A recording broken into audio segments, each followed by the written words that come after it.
최근 주요국의 미래 해군력의 주력을 담당한 함정이 MT-30을 중심으로 하는 하이브리드 추진체계가 적극적으로 도입되고 있습니다. 오늘은 세계적으로 유행을 타고 있는 현존 최고의 엔진 중 하나라고 불리는 MT-30 엔진에 대해서 알아보겠습니다. 도입한 나라별로 살펴보자면 먼저 영국 해군이 오데셔스급 항공모함 퇴역 이후 근 40년 만에 도입하는 영국 해군의 꿈이라고 할 수 있는 정규 항공모함인 퀸 엘리자베스급 항공모함의 하이브리드 추진체계에 MP-30 엔진이 통합되었고 영국 해군의 주력 방공 구축함인 45형 구축함 즉 데어링급 구축함에도 MT-30 엔진이 통합되어 있습니다. 영국 해군의 24명급 호위함을 대체하게 될 차기 대장 호위함인 26형 스택급 호위함에도 MT-30mm 엔진이 탑재됩니다. 영국 해군뿐만 아니라 미 해군이 자랑하는 최고의 구축함 최첨단 기술을 모두 집약한 구축함계의 F-21로 불리는 중월드 그리고 프리덤급 호위함에도 MP-30 엔진이 탑재되어 있습니다. 이 밖의 나라에서 주력으로 하는 첨단 함정에 MP-30의 인기는 높은데 이탈리아 해군이 가리발디급 경항공모함을 대체하기 위해 개발하는 3만톤급 트리에스트급 항공모함에도 MT-30 엔진 탑재가 결정되었고 레이더 블루백 2헬기 한 대를 운영하게 될 차기 상륙 헬기 모함의 엔진도 같이 채택됩니다. 최근 일본 해상자위대 역시 총 22척을 건조하게 되는 대규모 프로그램인 3D 호위함 건조 사업에도 MT-30mm 엔진이 탑재됩니다. 32대는 장차, 대잠수함 임무와 소해 임무 등을 담당할 전투함이기 때문에 저소음성과 유연한 제시동 능력이 중시되고 새로운 센서와 장비에 필요한 높은 전력을 확보할 수 있는 높은 출력이 중시되어 설계되는 전투함입니다. MT-30 가스터빈 엔진은 31 프로그램에 채용됨으로써 이와 같은 요구에 모두 부합하는 추진 시스템이라는 것이 입증되었습니다. 마지막으로 한국 해군의 근미래 연근해 주력 다목적 호위함으로 기획된 대구급 호위함에도 MP-3 엔진이 채용되었습니다. FX2 대두급 호위함은 인천급 호위함을 기반으로 개발된 호위함이지만 실제로는 많은 개선사항과 변화가 적용되면서 전혀 다른 전투함이 되었습니다. 무엇보다 대장 능력이 기존의 인천급 호위함보다 크게 향상되었고 동일한 표적에 대한 탐지 가능성과 원거리 탐지 능력도 큰 폭으로 상승된 차세대 대한민국 주력 호위함입니다.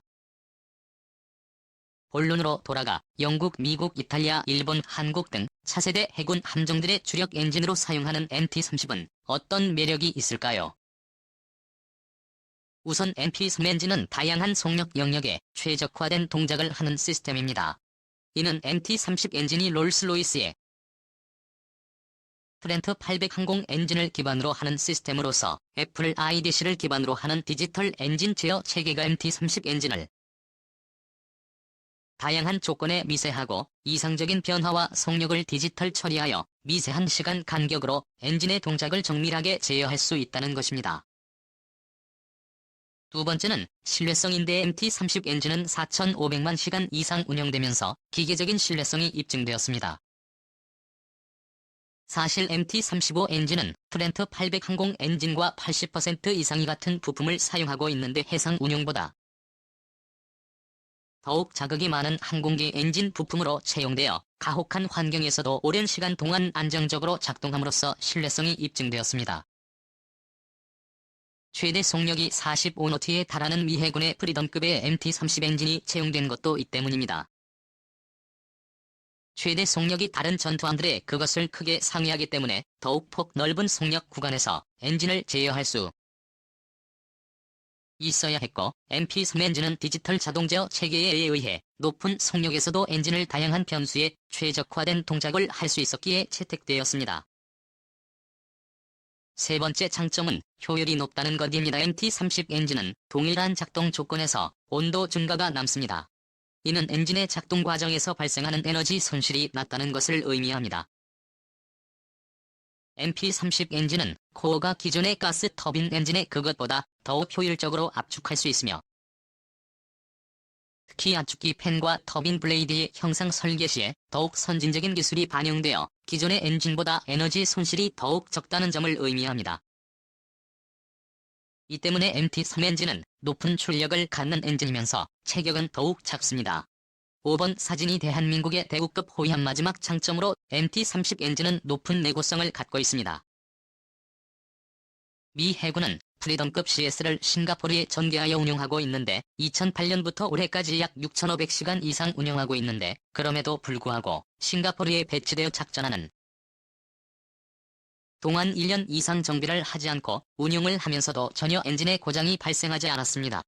이에 관해서는 해당 함장도 MT-30 엔진의 높은 내구성에 대해서 극찬을 했습니다. 천적이 만들어낸 세계 최강 먼치킨 구축함 중월특급 구축함 파티3 리뷰를 위해 돌아온 서방연합군 제3군단입니다. 이번 리뷰는 바로 미 해군이 만들어낸 14개 범지를 보여주는 최강의 구축함 DDG 전주 멀티급 구축함 리뷰 파트 3를 시작하겠습니다.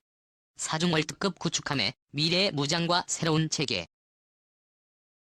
DDG 전주 멀티급 구축함은 전장 182m, 전폭 24.6m, 흘릴수 8.4m로 만재 배수량 14,798톤의 순양함급 수준의 함체를 지니고 있지만 레이더에는 200톤의 소형 선박과 비슷한 크기로 나타날 정도로 우수한 스텔스 성과 대인 스파이 3SQS 90 소나 체계 같은 우수한 레이더 체계를 가지고 있습니다. 그리고 주말급 구축함은 AK-51일 155mm 62구경장 이지스 함포 2문과 AK-110 57mm 79구경장 사이 GS 함포 2문 57피브레스 수직 발사기 80세 ESSM-3 L-34 함대공 미사일 토마호크 순항 미사일을 운영하며 강력한 저항 방공과 지상 타격 능력을 지니고 있습니다. 하지만 미 해군은 DG 전주 멀티급 구축함의 기술에 만족하지 않고 중월 월드컵이 건조되고 난 뒤에 차후 건조될 개선형인 주말 특급 플라이트 위에서 추가적인 신기술을 적용하고 건조되는 중월드급 구축함과 함께 신형 무장과 신기술을 적용하기를 원합니다. 여기에 추가되는 신기술 중 하나가 36.5연급의 출력을 내는 고온 초전도 전동기인데 초전도 전동기는 전기 저항을 제로로 만드는 초전도 현상을 사용하는 전동기이며 이를 위해 초전도 포일을 액화질소 등으로 냉각시켜 초전도 상태로 만든다. 초전도 전동기는 전기 저항이 없는 만큼 에너지 효율이 매우 높고 우수하며 작동 속도가 110pm로 매우 낮아 가속력이 좋고 소음도 역시 한층 더 작아지는데 초전도 코일을 냉각시키기 위해 추가적으로 외부 냉각 장치가 부속되지만 DG 전주 멀티급 구축함에 탑재되는 기존의 IM 수증기의 30%에 불과한 작은 체적을 가지고 있습니다. 초전도 전동기와 함께 새로운 추진 체계를 탑재하며 기존의 가변식 프로펠러 2개를 대신하기 위해 개발된 것이 바로 레이더 분류 J121M 추진인데 이 추진기는 롤스로이스사에서 연구하고 있습니다. 데이터 분류 J121DMZ 징계는 쿵푸제트와 워터제트의 사이에 위치하는 새로운 추진 방식으로 저속 추진 효율과 소음 면에서 추가적인 이익을 제공하며 이 추진기를 사용하여 저속 작전 시 송중기능의 S688A급 공격 원자력 잠수함의 구경 버전과 근접한 수준이라고 합니다. 데이터 분류 J121임제 추진기는 미국의 시험을 위해 시제라고 불리는 HSD 시험함의 데이터 분류 J121 추진 기술을 탑재하여 시험을 한 상태이고 주말급 구축함의 신형 추진기로 탑재될 계획이지만 개발 과정에서 여러 난항이 있어 현재는 소음이 감소된 통상형 프로펠러를 사용합니다. 이런 신기술이 적용된 추진 체계와 발전 체계를 지니게 될 주목할 특급 구축함이 있지만 이 구축함의 가장 재미있고 강력한 신기술은 바로 무장인데 이 무장은 트랜스포머에서 등장하여 대중에게 강철 미사일이라는 잘못된 이름으로 알려진 레일건입니다. 주목할 급 구축함은 155mm 62구경장 이지스 함포를 사용하는데 미 해군은 IPS의 대출력 전기 발전량을 이용하여 2018년에 실제 개발을 목표로 할지 계획. 바로 전자기 레일건을 개발하여 AGS 함포를 대체할 계획이며 미 해군용 레일건은 처음부터 종래의 함포가 물리적으로 달성할 수 없는 불가능한 수준의 성능을 목표로 하고 있습니다. 미 해군의 레일건 개발은 21세기가 시작되면서 가치가 주목받는데 미 해군과 미 해병대는 70에서 110km의 거리에서 해군 함선에 의한 지속적인 화력 지원에 대한 소요를 동의했는데 127mm 함포로는 사거리가 25km를 넘기기가 어렵고 불가능했기 때문에 대안으로 127mm 사거리 연장탄인 AK-1711이 알짐탄을 개발합니다. 하지만 AK-172 RGM은 발사 시 충격으로 인해 유독 구성품이 고장나거나 문제를 일으키면서 명중률도 하락되는데 무엇보다 가장 큰 문제는 크기가 비슷한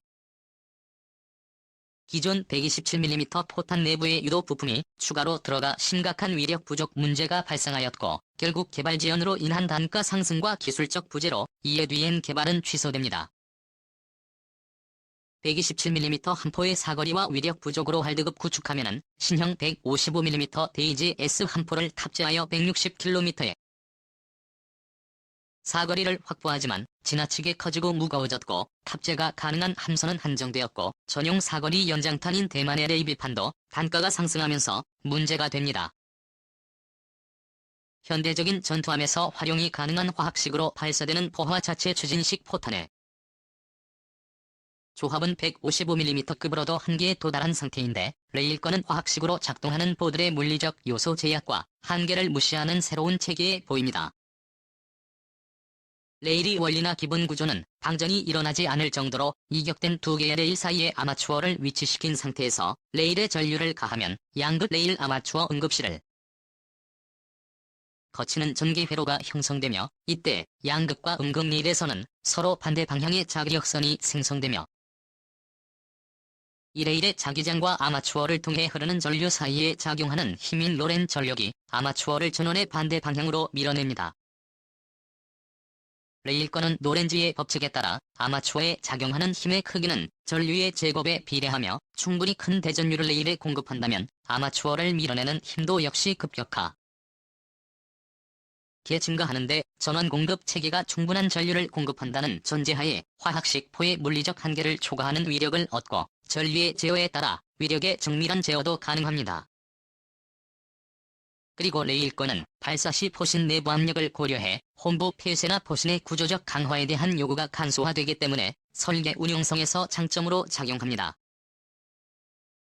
미 해군은 이런 레일건의 우수한 성능을 알고 우리나라의 주도하에 2005년부터 레일건이 실용화를 전제로 본격적인 연구 개발에 착수하며 미 해군은 레일건 개발 계획을 이행할 제1라고 통칭하며 종래의 함포가 물리적으로 달성할 수 없는 수준의 성능을 목표로 개발하고 있습니다. 레일건에서 가장 주목할 만한 부분은 바로 사정거리인데 통상적인 127mm